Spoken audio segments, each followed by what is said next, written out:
जय श्री राम। श्री रामचरितमानस पठन यात्रा में पुनः आप सभी का स्वागत है। यात्रा पहुंच गई है कामदेव और भोलेनाथ के प्रसंग में।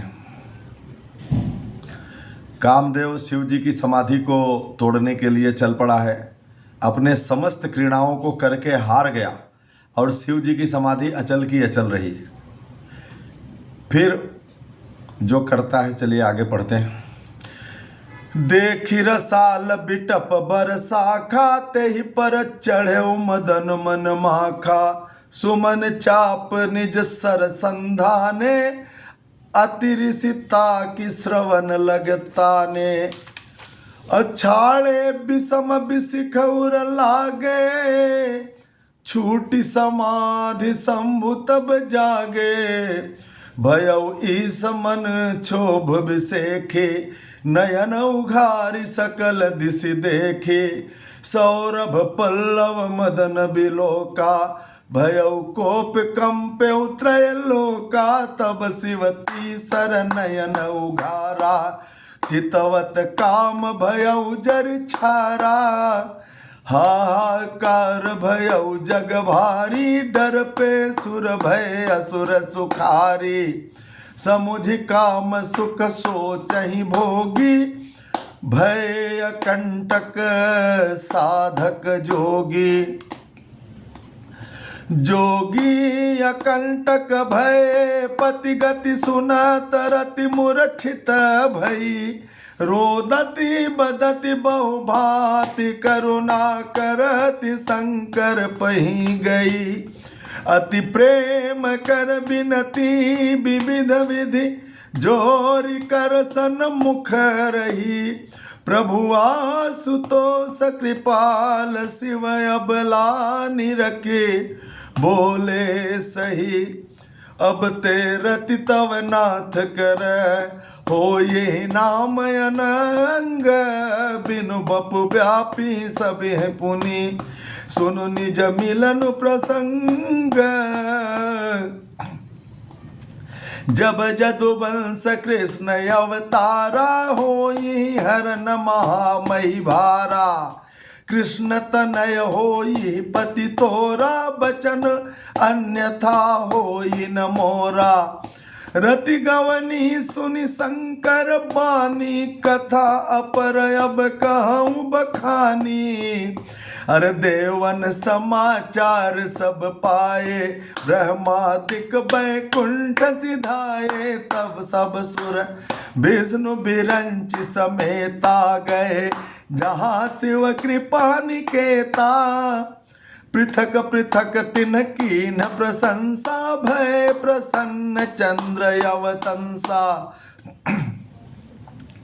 बोले कृपा सिंधु वृष के तू कहूँ अमर आए कही है तो। कह विधि तुम प्रभु अंतर जामी तदपि भगति बस बिनवऊँ स्वामी। शंकर सकल सुरन के हृदय से शंकर परम उछाह। निज नयनन देखा चाहि नाथ तुम्हार विवाह। यह उत्सव देखिए भरी लोचन सोई कछु करो मदन मद मोचन।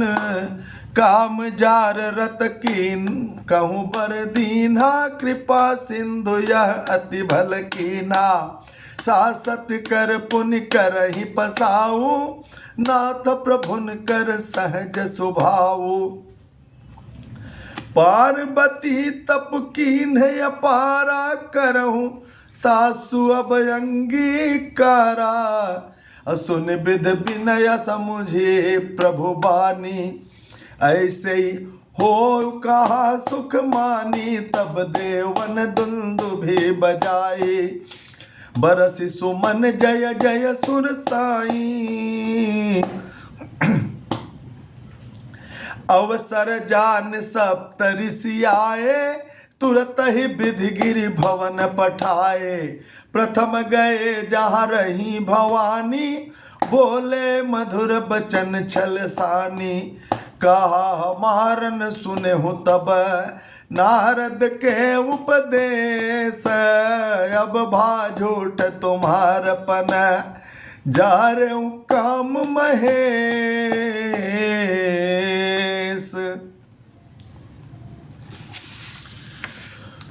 भगवान भोलेनाथ समाधि में लीन हैं।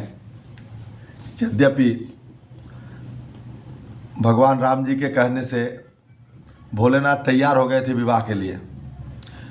अब खुशी में समाधि लगा लिए। कामदेव को भेजा ब्रह्मा ने। कामदेव गया, अपना सारा कल बल छल लगा लिया।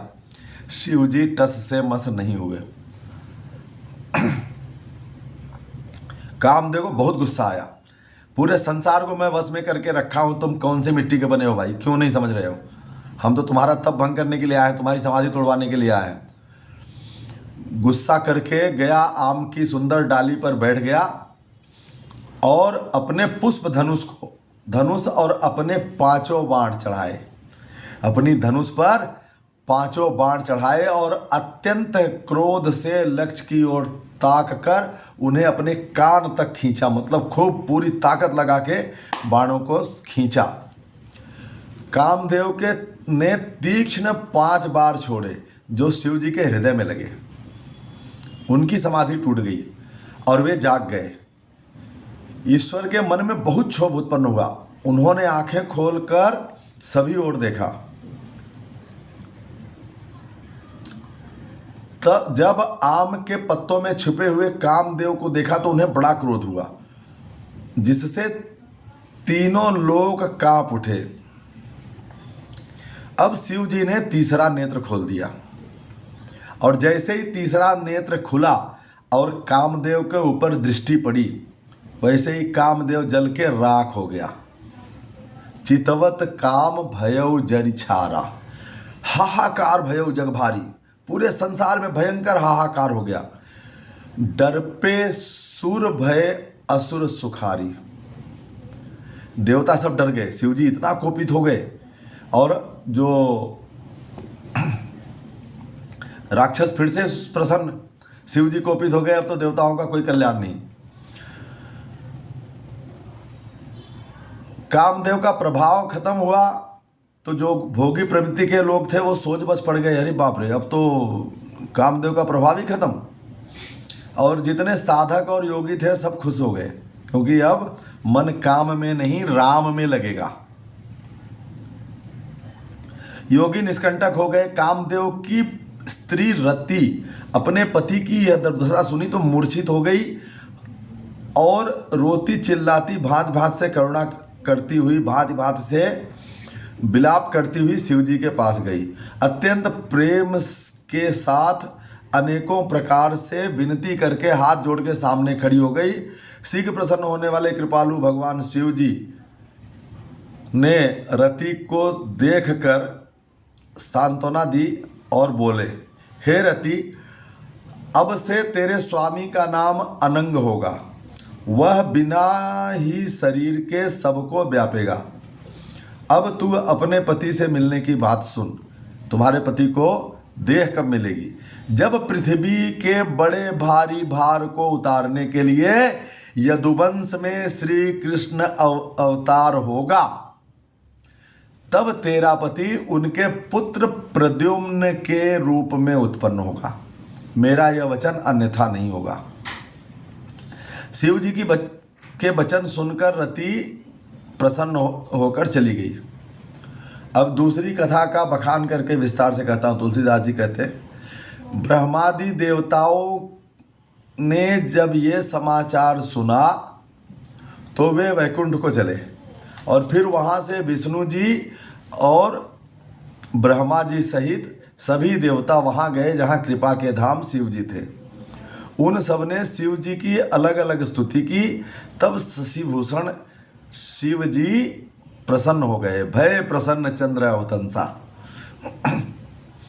बोले कृपा सिंधु वृषकेतु, कहु अमर आये के हेतु। कृपा सिंधु वृषकेतु श्री शिव जी बोले, हे देवताओं, किस लिए आए हो? बिना स्वार्थ के तो तुम लोग आते नहीं हो। क्या स्वार्थ है भाई?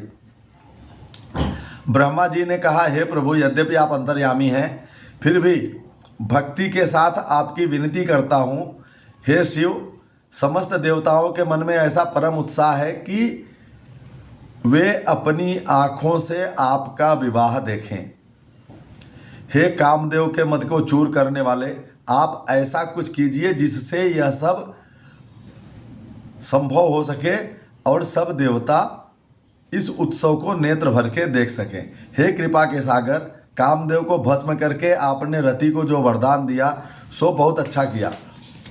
आप तो स्वयं ईश्वर हैं। हे नाथ, आपका सहज स्वभाव ही है कि दंड देने के बाद फिर कृपा भी करते हैं। पार्वती जी ने अपार तप किया है, अब उनको अंगीकार करिए शिव। ब्रह्मा जी की प्रार्थना सुनकर और प्रभु श्री राम जी के वचनों को याद करके शिव जी ने प्रसन्नता पूर्वक कहा, ऐसा ही हो। तब देवताओं ने नगाड़े बजाए, तब देवन दुंदुभी बजाई, अब बरसी सुमन जय जय सुरसाई। फूलों की वर्षा करने लगे और कहने लगे, देवताओं की भी देवता, देवों के देव महादेव की जय हो। उचित अवसर जानकर सप्तर्षि आए और ब्रह्मा जी ने तुरंत ही उन्हें हिमाचल राज के घर भेज दिया। वे पहले वहाँ गए जहाँ माता पार्वती थी और उनसे छल से भरे मीठे विनोद युक्त आनंद पहुँचाने वाले वचन में बोले, हे देवी,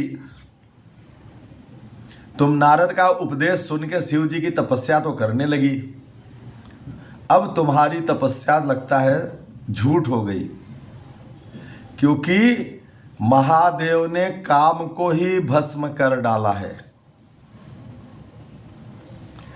माता का जो उत्तर है वो अगले भाग में। अत्यंत प्रफुल्लित, मन को प्रफुल्लित कर देने वाला उत्तर है माता का। वो अगले भाग में, यात्रा के अगले पड़ाव पर। तो आज की यात्रा का पड़ाव यहीं पर।